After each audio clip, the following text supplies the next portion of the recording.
ঘরে ঢুকলো, ঢোকার পরে উনি আমার সাথে ২ বার ফিজিক্যাল করলো। কোনো কথা বলে না। তো আস্তে, আস্তে আমার সন্দেহ হলো যে ও আজকে কথা বলতেছে না কেন? আরেকদিন আসলে অনেক কথা বলে, অনেক কিছু জিগায়, আজকে কিছু বলল না। তো আমার সন্দেহ হওয়ার পরে আমি হারিকেন ধরাই। গ্রাম অঞ্চল তো, আমাদের এখানে কারেন্ট খুব কম থাকে।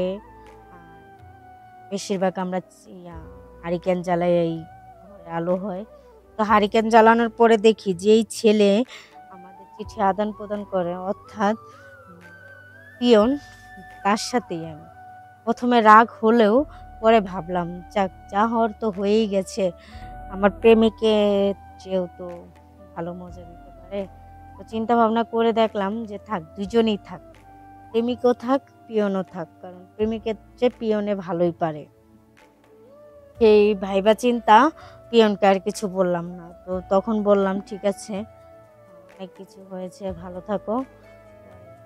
যাক, এরকম করতে, করতে অনেকদিন হলো বয়ফ্রেন্ডের সাথেও থাকি। বয়ফ্রেন্ড চলে যাওয়ার পরে পিয়ন আসে। পিয়ন চলে যাওয়ার পরে বয়ফ্রেন্ড আসে। মানে এরকম করে, করে প্রায় আমার ৫ বছর কেটে যায়। একদিন হঠাৎ করে আমার মা বুঝতে পারে যে আমার রুমে কেউ আছে।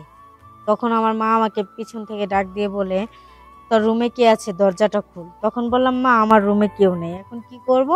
না পারতে গিয়ে জানলা দিয়ে আমার প্রেমিককে বের করে দেই। আমার মা আসলো, আইসা দেখে যে আহাসেই আমার রুমে কেউ নাই। যাক, যা হয় ভালোই হয়। একটুর জন্য বাবা-মার কাছ থেকে বেঁচে গেছি।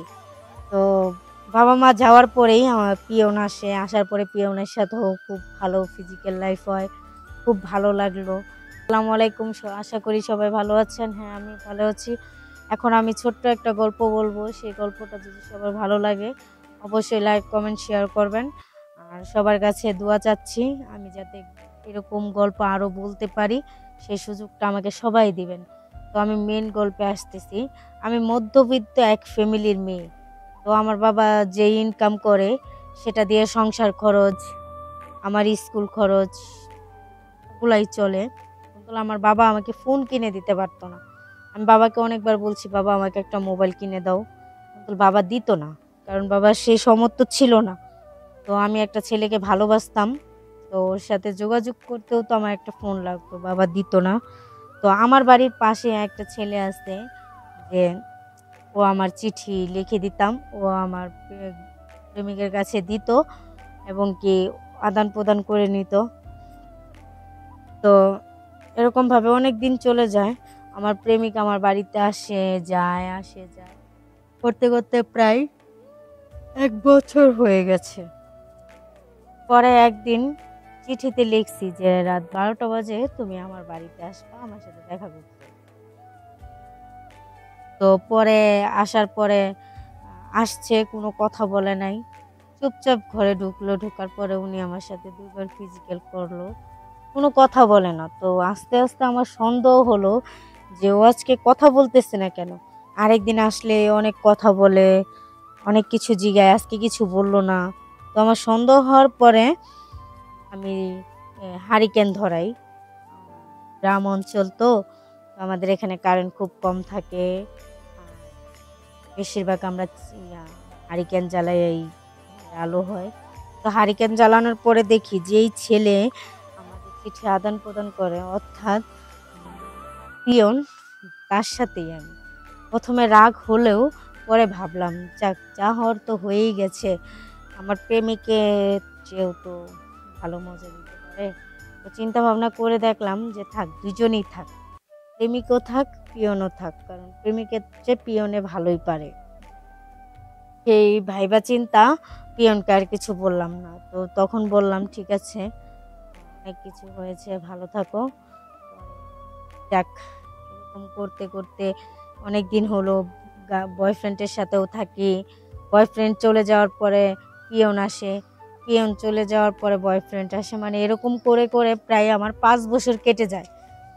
একদিন হঠাৎ করে আমার মা বুঝতে পারে যে আমার রুমে কেউ আছে।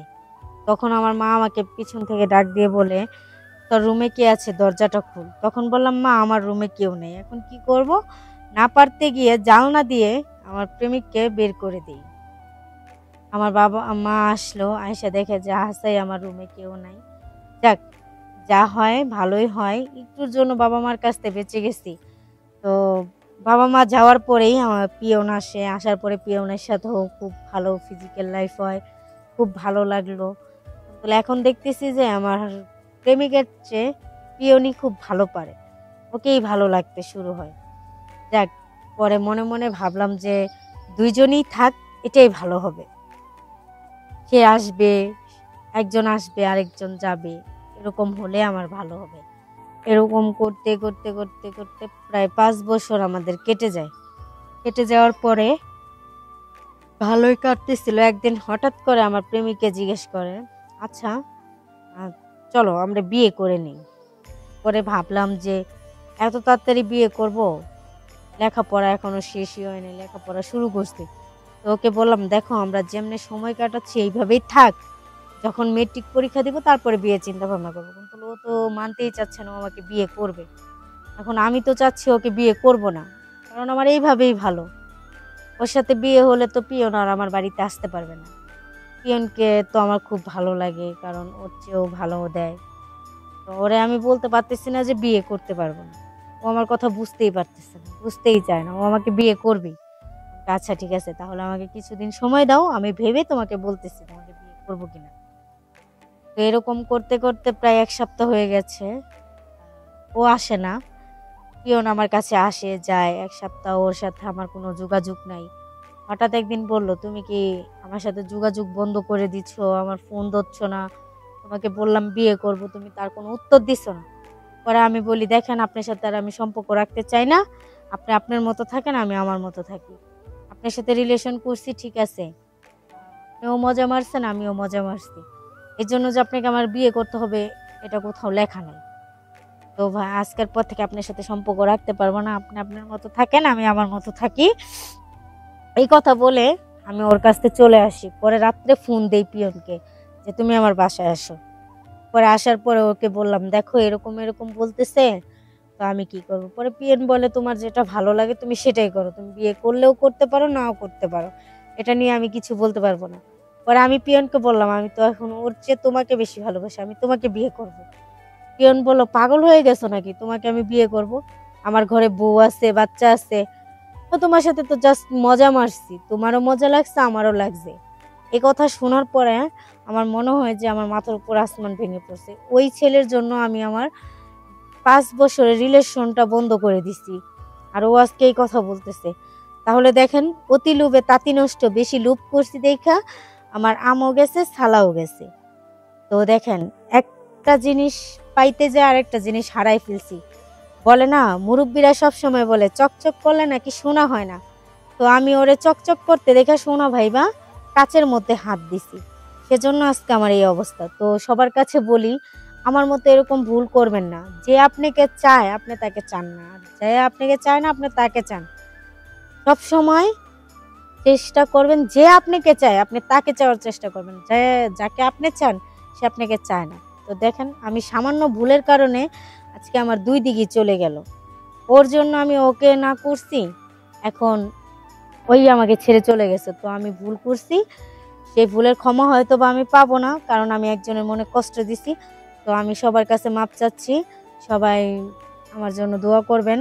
আর সবার কাছে বলি, আমার ভুল হলে, আমি যে গল্পটা বলছি যদি একটুকু ভুল হয়ে থাকে, সবাই মাপ করে দিবেন। আর আমার ভিডিওটা যারা যারা দেখবেন লাইক কমেন্ট শেয়ার করবেন। আসসালামু আলাইকুম।